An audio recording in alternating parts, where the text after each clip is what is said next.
দেখতে শুনতে যেন স্মার্ট, কিন্তু কথিত স্মার্টনেসকে কাজে লাগিয়ে বেছে নিয়েছেন নানা প্রতারণার পথ। নামমাত্র পড়াশোনা মাদ্রাসা থেকে করলেও পরিচয় দিতেন কখনো র্যাব, কখনো পুলিশ, কখনো বা সিআইডি ও কাউন্টার টেররিজম ইউনিটের বড় অফিসার। আর এসব পরিচয় ব্যবহার করেই বিস্তার করেছেন প্রতারণার জাল। নিজের সুঠাম দেহকে কাজে লাগিয়ে আকর্ষণীয় পোশাকে এভাবেই চলাফেরা করতেন প্রতারক আকলাম।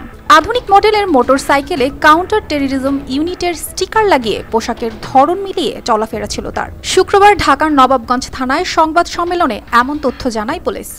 পুলিশের পোশাক পরা ছবি, তার মোটরসাইকেলের মধ্যে পুলিশের স্টিকার লাগানো এরকম ছবি তাদেরকে পাঠিয়ে তাদেরকে বিশ্বাস অর্জন করে যে সে একজন পুলিশ সদস্য। তো এই যে তার পরিবারের সদস্যরা সরল বিশ্বাসে তার সাথে এক সময় যখন পরিচয় হয় বা যাতায়াত হয়, তো এরই ফাঁকে সে মেয়েটিকে ফুসলিয়ে তাকে একদিন অপহরণ করে নিয়ে যায়। এবং অপহরণ করে নিয়ে যাওয়ার পরে খুবই দুঃখজনক যে বিষয়টি, সেটি হচ্ছে এই ছেলেটি যে এই মামলা যে আসামি, সে বিভিন্ন হোটেলে নিয়ে যায় এবং তার ইচ্ছার বিরুদ্ধে তাদের সাথে ওই মেয়েটির সাথে শারীরিক সম্পর্ক করে এবং এই যে স্পর্শকাতর যে দৃশ্যগুলো এগুলো সে তার মোবাইলে সে গোপনে ভিডিও করে রাখে। সম্প্রতি সিআইডি পরিচয়ে ঢাকার নবাবগঞ্জ থেকে এক স্কুল শিক্ষার্থীকে তুলে নিয়ে ধর্ষণ ও সে ভিডিও ফেসবুকে ছেড়ে টাকার দাবির ঘটনায় তাকে গ্রেফতার করে পুলিশ। ও মেয়েকে নিয়ে যাওয়ার পরে প্রথমে বলছে যে 1 লক্ষ টাকা দেন, আপনার মেয়েকে নিয়ে আসছি, 1 লক্ষ টাকা খরচ গেছে আমার।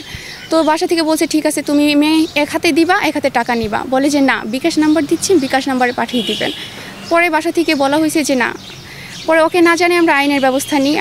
আমরা ওর শাস্তি হিসেবে ওর ফাঁসি চাই, কারণ এমন নিকৃষ্ট মানুষ বেঁচে থাকার কোনো অধিকার নেই ওর।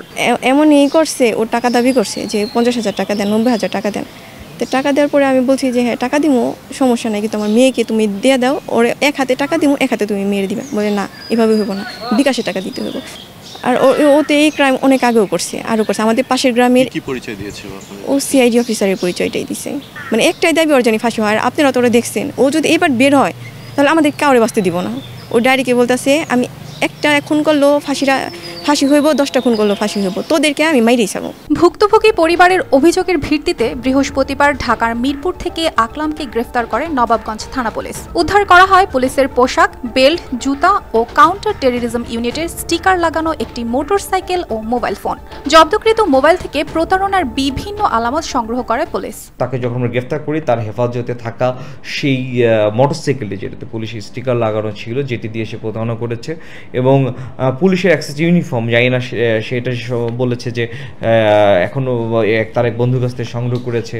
তো এইটা আমরা তদন্ত করে দেখছি। তো সেটি অ্যাক্সেস ইউনিফর্ম এবং আরও কিছু আলামত যেগুলো অভিযোগে বর্ণনা ছিল, সেই আলামতগুলো আমরা তার কাছ থেকে উদ্ধার করতে সক্ষম হয়েছি। পরবর্তীতে তাকে যখন আমরা পুলিশে জিজ্ঞাসাবাদ করি, সে আমাদের কাছে স্বীকার করে সেই ঘটনাটা ঘটিয়েছে। মাদ্রাসা থেকে কোনো রকম পড়াশোনা করলেও প্রতারণার কৌশলে চতুর ছিলেন আকলাম। নিজেকে আড়াল রাখতে পরিস্থিতি বুঝে পরিচয় দিতেন ভিন্ন ভিন্ন নামে। শুক্রবার রিমান্ড আবেদন করে প্রতারক আকলাম ওরফে কামরুল ওরফে ডলারকে আদালতে প্রেরণ করে পুলিশ। News desk, RTV।